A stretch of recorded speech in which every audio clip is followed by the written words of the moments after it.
Okay, this is a test. I'm going to use a pendulum to see if it's working now. You see the pendulum is sitting straight. Now when I put it over the tip of the top of the pyramid, watch what happens. See how it's moving on its own? Alright, that shows you that there's an energy coming out of the top of the Orgone pyramid. Now when I move it away, see how it just stops moving? I'm not even doing much with my hand, I'm just holding it straight down. Okay, and then when I go back over the tip of the pyramid, watch what happens. I'm not doing this, people.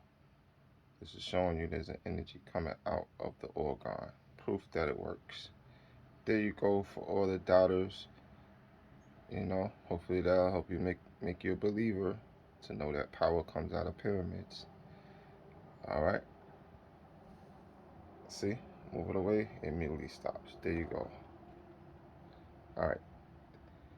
Thank you. Peace and love.